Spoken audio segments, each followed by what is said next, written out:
Good day, students. This will be the Module 2 for Grade 10.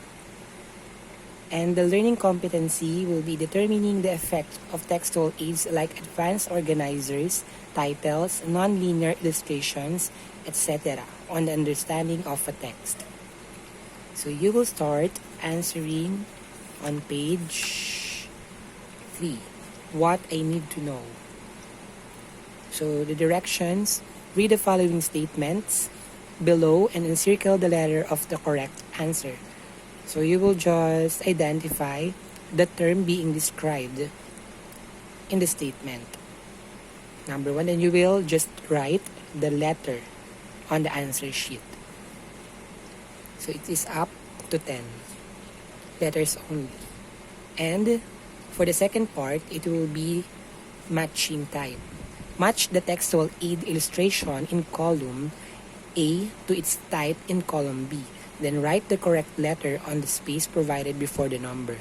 So 11 to 15, you will write the letter of your answer.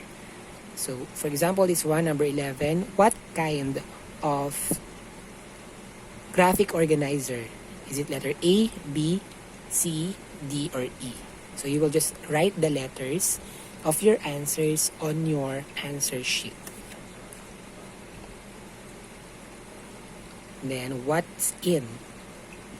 Share some information about COVID-19 pandemic based from the information that you have gotten from news reports and other informative talks. So you will give information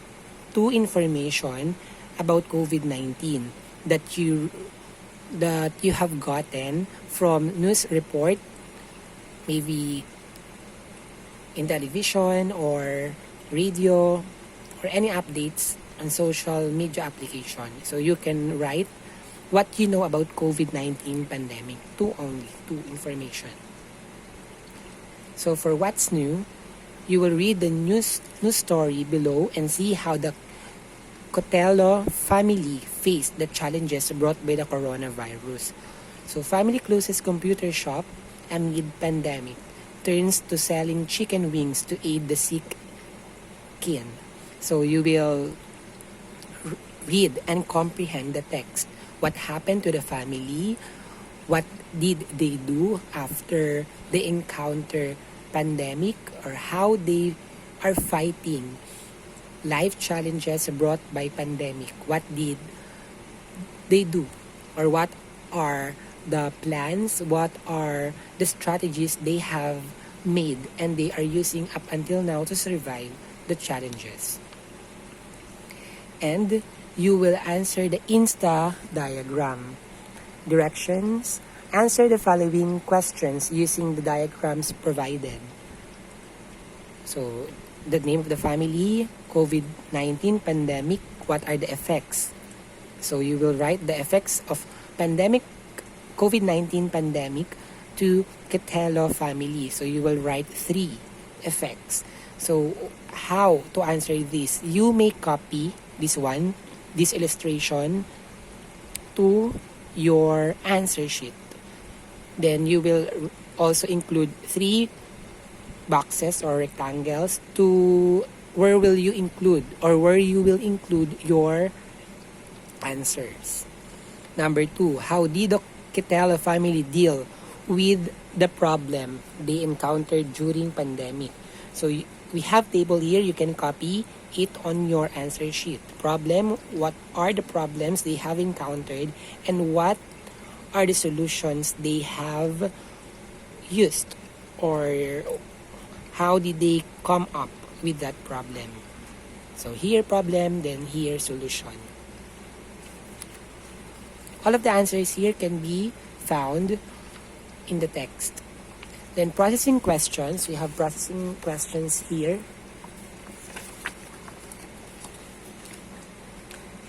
Did you find diagramming difficult? Why or why not? When you see diagramming, it can be the visual or graphic organizers that we have. The table, the chart, like that.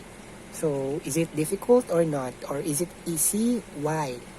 What do you call the diagrams that you used? Or what are the illustration or the name of the illustration that you used in the previous activity? What specific characteristics does each of the diagrams that each of the diagram has? So you will, for example, you determined what is the name of that illustration or graphic organizer. Then you will describe what is the difference of this graphic organizer to other one. And I know, it's obviously there is a difference between those charts. Maybe from the shape, from the structure, you will just describe. What specific characteristic, that will be number 3. Number 4, how would these diagrams help you in understanding the text? What will be the help of those graphic organizers in understanding the text? For example, will it be easy or easier to understand if you will see those graphic organizers to comprehend the text or not? Then you will explain why. Notes to the teacher. The activity in this module are arranged from simple to complex. So it will be also for you because it will start with easy topics, then as time goes by, it will be more complex. What is it? Textual aids. It is like advanced organizers. Diagrams, illustrations are effective tools that you can use to retain information, organize, and represent complex ideas in a visual manner. Their main function is to help present information in concise ways that highlight the organization and relationships of the concepts. So textual aids, meaning of aid, it really aims to help you to organize, and obviously if things are organized, then you will understand it effectively and easily. So these are the purposes of graphic organizers, or it can be diagrams, illustrations, table, graphic organizer, like that. So they are textual aids. What are the use of textual aids or graphic organizers? Improve memory. Why improve memory? Because the main words or the most significant words that we can find in the text will be found also within the graphic organizer. It will keep you always remember that these words are really vital, that these are the main characters, or these are the essential information. Comprehend text. It will easy for you to understand or to comprehend the text because you will see the relevance, it highlights the essential information. So you will be aware and mindful about those words. And if you know those words, it will be easy for you to understand the whole text. Recognize and assimilate different points of views. So we have different points of views in text. So by graphic organizer, it will be clearly and organized in organized manner that you will see how those points of views will be recognized, will be identified. Understand the concepts of part to whole rather. So when we say part to whole, meaning from this part to the entire one. So you will understand. For example, here, part 1 will be the COVID-19 pandemic. What are the effects to the family? And what would be the problem and solution? So we can easily identify the information that we can extract in the text. Record relationships like that. So, for example, you will write here the problems. So their relationship will be the problem within the text or the problem of the family. And the relationship between this information will be the solution. And if we will combine as a whole, the relationship is the cause and effect relationship. Clarify and organize ideas. I already explained that graphic organizer is to organize. And if it is organized, then it is clear and easy to understand. So we have concept map. When you say concept map, a general organizer that shows a central idea with its corresponding characteristics. So most of the concept map we will place here at the center the main word. Then what are the ideas connected to that main word? Flow chart or sequence chart. So it's very obvious when we see flow chart because there are arrows, meaning it shows how process is flowing or what is the sequence of a process. And it shows a series of steps or events in order in which they take place. Most of the time, we are seeing this kind of chart in science. For example, how evaporation occurs or how maybe on TLE, it can be used in TLE, like how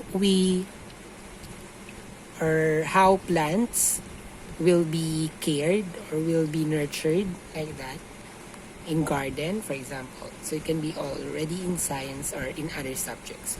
Compare and contrast or Venn diagram. We have two circles. It's very evident that it is for similarities and differences. So when you say compare, we are comparing and we will see the similarities, what are the things they are similar with and what are the things they are different with. So where will you put the similarities? Here, because it is the area where two circles are combined. So the space between here will be for similarity. So this circle is having that thing, and this circle is having this thing. So they are both having that similarities. So when you say differences, here you will place it here. For example, this circle is your mother. This circle is your father. What are the characteristics that your mother has while your father does not have? You will place it here because this area is for your mother only and this area is for your father only. So you will place here what are the characteristics that your father has while your mother does not have. While here in the middle, you will write the same characteristics that they have. Cause and effect diagram. So it can be like this. You will have the cause here. Then we have 3 arrows pertaining that because of this cause, there will be effects. So you can enumerate it, or it is depending on how many effects do we have.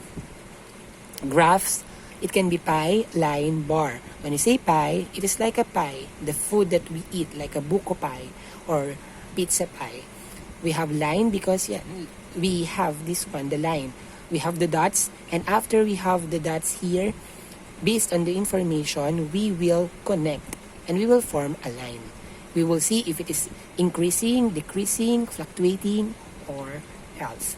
Then we have here the bar graph. It is like a bar. And its height is depending on the information. So we will see which is the least, which is the highest, like that. That will be the graph. And main idea and details chart. So it's very easy. Main idea, then what are the details supporting the main idea? Timeline. Timeline, most often we are using the timeline in AP, in social studies, because of the history. So what comes first, second, third, fourth, and so on until the present. You can include the date. For example, 2001, 2002, 2003, so on until present. So that will be a timeline. What happened during those times? What's more? So we have here, independent activity 1, we are family. Using the diagram below, give the qualities of Catella family that you find worth emulating. So what, based on the text that you read, on the previous activity, what will be the characteristic or qualities? So it is a concept map about Catella family. Independent assessment now showing. Make a timeline of an event in a movie or story that you have recently watched or read. Use the diagram below. So, because of pandemic, we are really having time in watching different movies or different stories. It can be on television, on screen, in your CP, laptop, computer, or any else. As long as you watch a movie or a story, you will write the title. Then what are the things happened? So 1, what happened first, 2nd, 3rd, 4th, 5th, and 6th. Don't forget to include the title. How will you answer this one? You can copy or you can simply write the title, the number 1, 2, 3, 4, 5, and 6. Then put the situations. It can be the timeline. Independent number 2. Activity number 2. You define me. To fully understand the text, you must also get to know the familiar words using context clues. Read the passage below. Take note the italicized words. So you will read, when you say italicized, they are somehow placed in slant form. You will identify. Complete the vocabulary boxes as directed. Take a look at the given example. Sentence where the word is found. Resourcefulness is having the mindset to look at what's in front of you and to optimize what you have to work with. Context clue, have to work with. My picture is of what the word is. You will draw what I think the word is to utilize. So you can draw, and my sentence, we need to optimize the use of available sources. So when you say, my picture about that is also about the optimize or to utilize.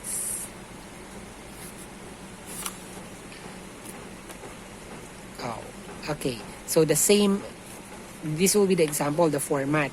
For example, the first italicized word here is optimize. So you will